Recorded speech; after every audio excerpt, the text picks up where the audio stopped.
I went to the suicide house by myself, by Dopabeane. By midnight, I still hadn't heard from Kurt, which was surprising. He'd been doing extremely well for a man whose arms looked like fleshy honeycombs, and I expected him to check in periodically, if only to let me know he was still alive. It occurred to me that I was expecting too much. Under the circumstances, it's been easy to forget that I'm his employee, not his friend or anything else.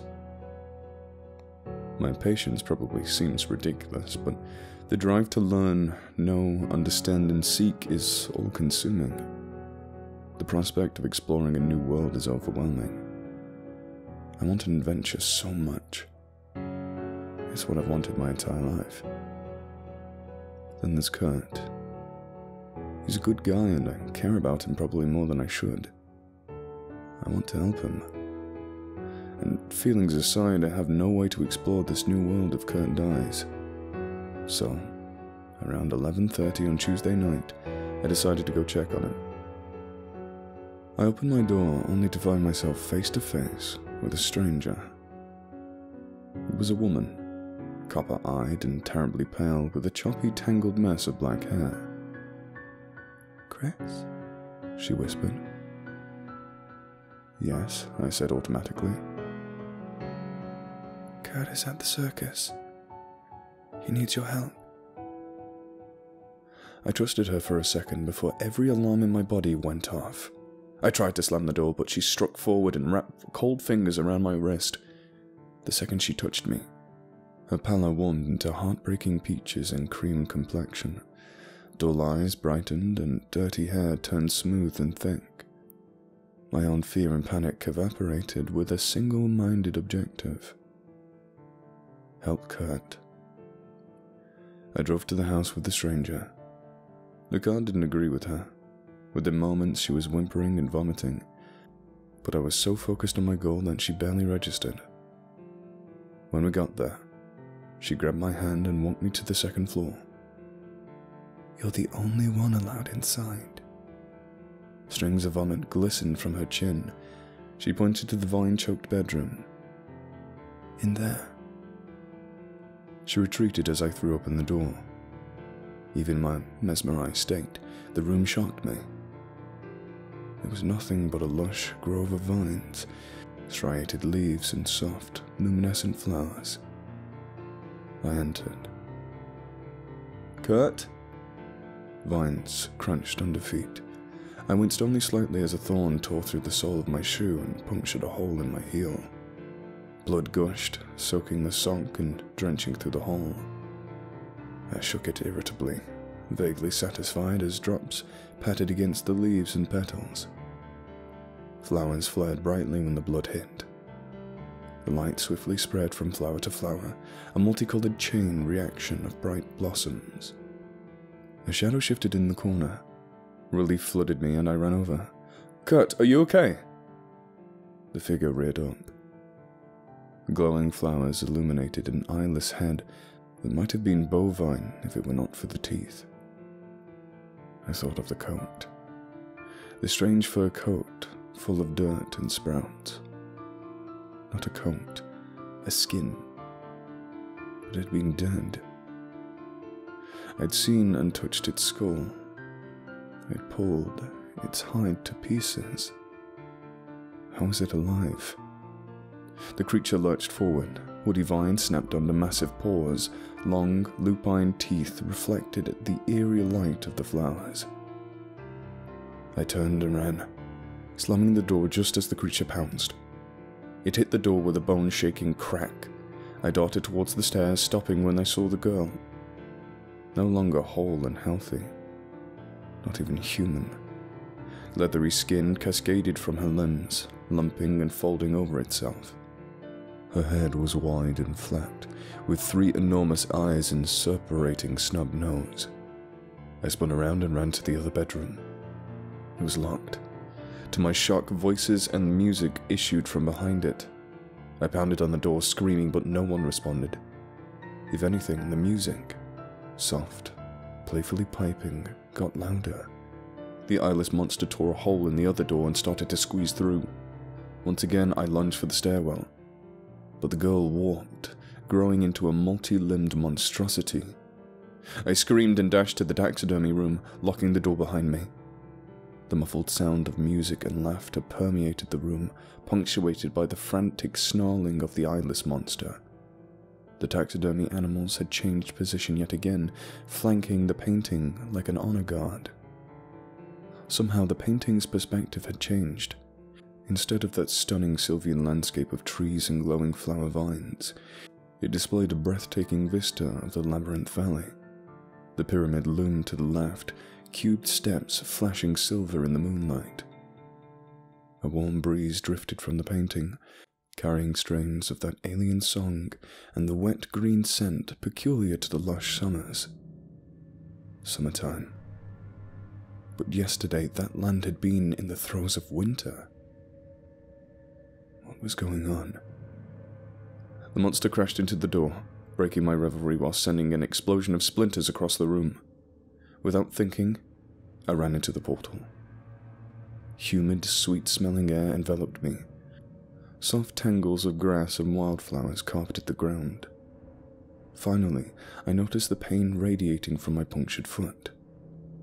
My entire shoe scorched with every step, making my stomach churn. The pyramid towered in nearby, ringed on all sides by a maze of massive walls.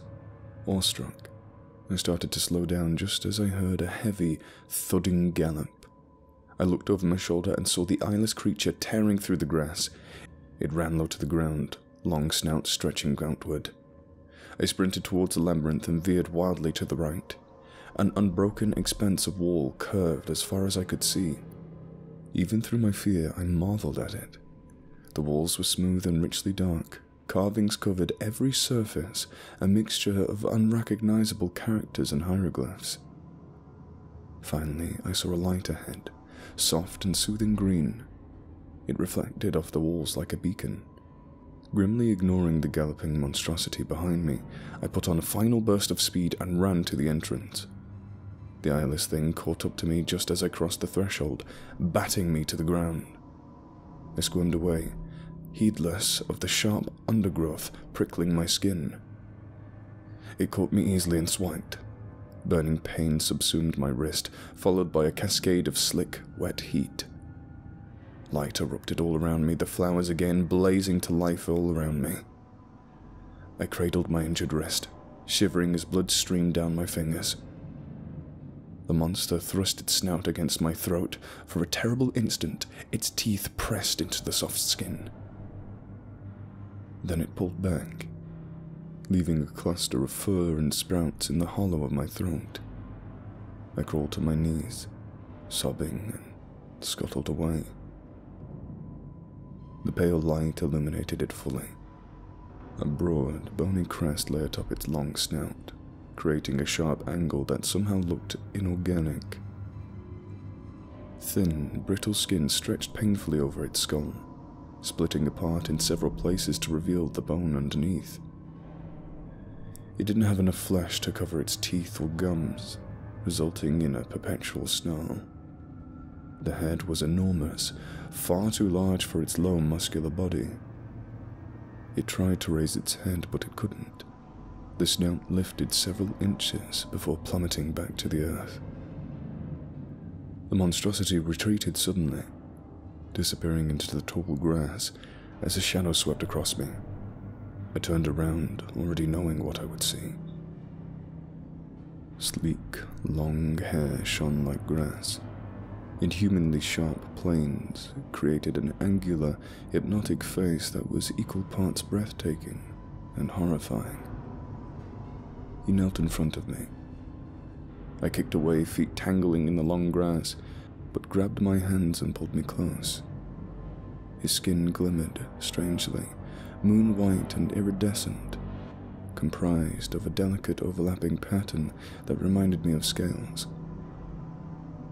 He inspected my wounds, iron grip pressing down to the bone. Then he pressed my wrist to his forehead, smearing my blood all over his face. Somewhere in the labyrinth, a throaty, atonal song began to echo. Finally, he brought the gash to his mouth and sucked. Agony immediately exploded. I thought of poison, of venom, of acid eating me down to the bone. This was it. This was fucking it. I was dying outside an alien pyramid in a shitty painting, while a half-starved reptilian dissolved me with its tongue. I waited out. Sometime later, I woke up propped against the labyrinth. I shut up and scanned my surroundings. Nothing. No lights, no monsters, just brambly flower fields and the endless curve of the wall. I retraced my path and soon found the portal to the taxidermy room. I entered anxiously. Everything was still and silent, with no music or laughter to be heard. I hurried to the hallway. No eyeless monster or warped multi-limbed girls waiting on the stairs. I sobbed with relief and ran downstairs, but stopped when I saw the front door. The five-eyed taxidermy monstrosity sat just to the side. Glass irises glistened over its unsettling wraparound smile.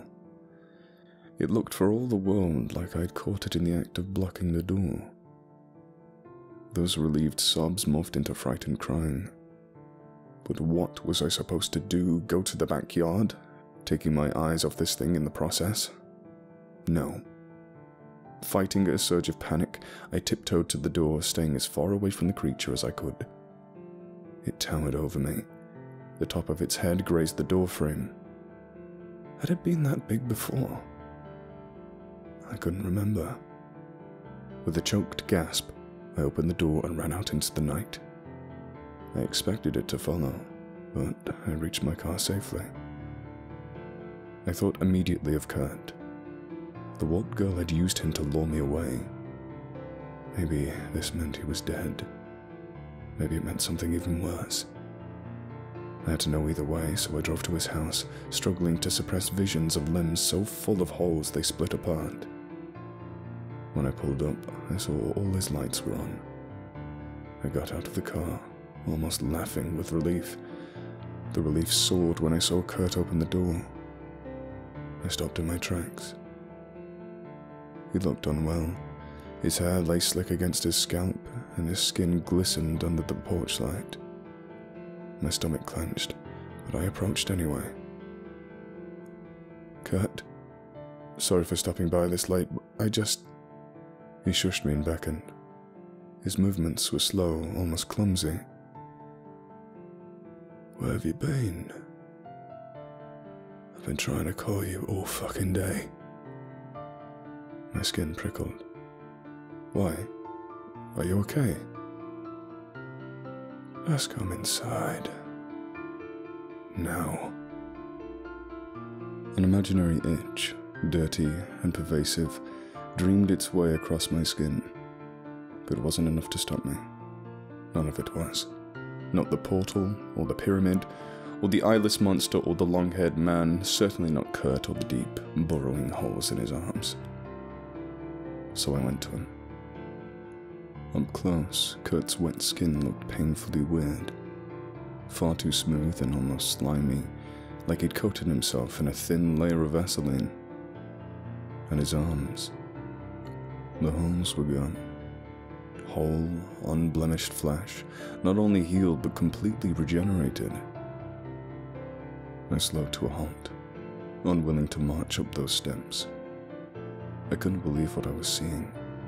Instead of the usual brown, his eyes looked coppery and somehow multifaceted. They weren't Kurt's eyes. With horror, I realized they weren't even human eyes. 100 tiny shimmering discs composed each iris. The eyes of the parasites that had burrowed into his skin. Parasite Kurt smiled. Are you scared? My knees felt watery and terribly weak. My car was close, but would I be able to outrun him? Would I be able to run at all? Kurt's shoulders heaved as he started to chuckle. Then a voice, his voice, came from both inside the house and from the body in front of me. Oh, I'm scared too, but holy shit. Come have a look. Kurt, pale, sick, exhausted Kurt, appeared behind his shiny doppelganger. They laughed in tandem, then waved me inside. Shiny Kurt's movements were clumsier and lagged slightly, but there was no doubt about it. They were moving together. I tried to run, but my knees gave out and I fell instead. Shiny Kurt helped me up, in the process leaving a glistening handprint of film on my arm. Come inside. One Kurt is scary enough. With two, I had no chance of getting away, so I followed his parasite doppelganger into the house. What is this? Kurt grinned. With a surge of nausea, I noticed that his arms remained pocketed with dark inflamed holes. The sunlight didn't kill him. It made them grow. An unsettling mixture of fear, disbelief, and irritation rattled my already shot nerves. Your parasites grew a new you, and you're happy. I could control him! Kurt threw his arms into the air. A fraction of a second later, Shiny Kurt followed suit. I can speak through him. I can see through his eyes. He ran his hands through his hair, laughing triumphantly as his doppelganger did the same. He's me! Another part of me! Okay, Kurt, this isn't... What if there's more inside you? There aren't any more. They're all in him now. His certainty gave me a chill. For the first time since this started, I wanted no part of it. Somehow, I talked both Kurts into sleeping. It's been several hours now. I'm worried about Kurt. The holes in his arms look infected. Even worse, I lost a lot of time. I last spoke to Kurt Tuesday afternoon. It's now Thursday evening. An entire day passed whilst I was in that portal. That doesn't make any sense at all. According to the way the seasons change in the painting, time passes more quickly there than it does here. As for the injury inflicted by the eyeless thing, it looks alright. The edges are too pale, with an iridescent sheen I can't think about for too long. I can't think about Kurt either, really. I've tried to sleep a few times, but whenever I drift off, I hear the faint sound of that piping combined with the atonal singing I heard in the labyrinth.